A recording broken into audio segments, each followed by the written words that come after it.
If you've been watching your energy consumption at home, flicking off lights, not using as much power around your place, maybe you put in solar.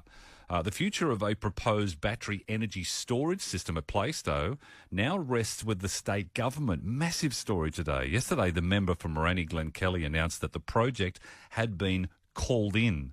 This means the Minister for Planning becomes the assessment manager and decision maker. Council no longer decides it. The court no longer decides it. The Minister does. Joining me on ABC Tropical North this morning, our member for Moranny, Glen Kelly. Good morning, Glen. G'day, Rob. How are you, mate? Good, thank you. Does this decision mean the project is most likely not going to go ahead?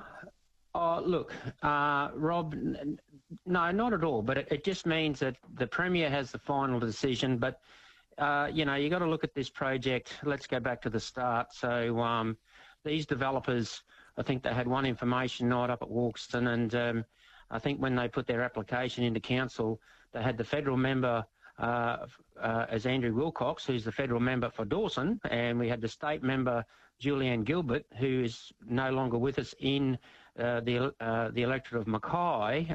So they were out of touch right from the word go when it come to where this location was, because obviously Capricornia is Michelle Landry and myself as the member for Moranny. So, that just showed that the consideration of where they were putting this project was didn't mean much to them. These guys, these developers, whether it be wind, solar or BESS, they come into communities and they just bulldoze you out of the road, get out of the road, we're here, we do what we want to do.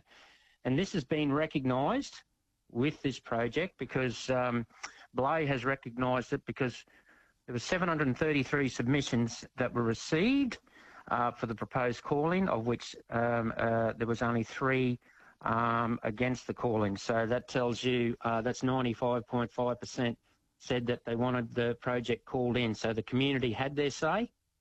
And let's go back to when we changed when it comes back to with all due respect, member for Moranny, Glen Kelly, what would this project look like for Plaistow? Well, look, we've got to remember here, the Plaistow project where the substation is, there's already been a project approved there. Now, those developers, and I won't mention their name, they're up in there and they've been there for quite a long time now. And to this day, I've never heard from those developers. So when it comes to community consultation, when it comes to what they're going to do for the communities, I've heard nothing. Maybe council have. Now we had the second one turn up, same thing. We're here, we're going to do this, we're going to do that. And so obviously where the Plaistow project was going to be, it has the potential of where people can live, but not only that, it's prime agricultural land and can grow food and fibre, which is so important. So why are local councils handling this decision making over to the state government? Why are they doing it? Well, when it comes to the council and the previous local planning instrument, it sort of never had in there whereby when it comes to best projects. And so when it comes to something like this, handing it over to the state government, they can have some say on these things. And obviously with this project, it was in the wrong place. It was done wrongly. It tried to get rushed through.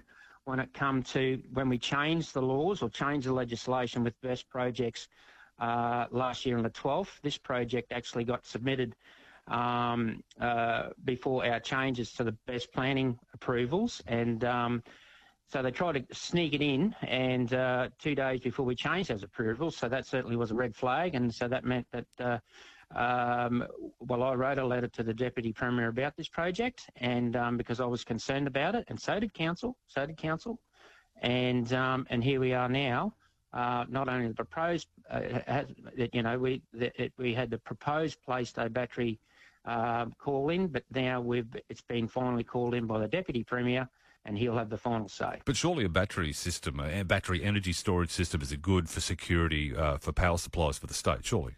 Oh, look, honestly, yes, you are right. And I've never said I'm against renewables. I've never said I'm against BESS. But there's a place for everything.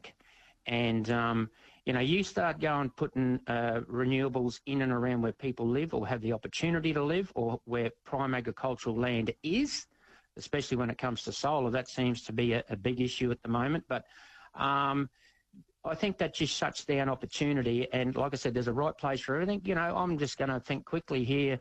Down there at Rose, what have I got there? There's around Racecourse Mill there's 137 hectares there classed as industrial zone, and then down there at Rosella there's 700 something hectares classed as an industrial corridor. So there's a place for this stuff, and there's opportunities for this stuff. But when it comes to where people are already living and have the opportunity to live, and especially where that project was proposed to go, and up on the top of the watershed there, right beside the substation, I have concerns if there was to be issues, whether it be fire, residue, runoff, or what have you. We'll be following this story as it goes along. We appreciate your time this morning and giving us the latest information. As we said, called in this project now being called in by the state government. Our member for Moranee, Glen Kelly. Thank you so much for your time on ABC Tropical North.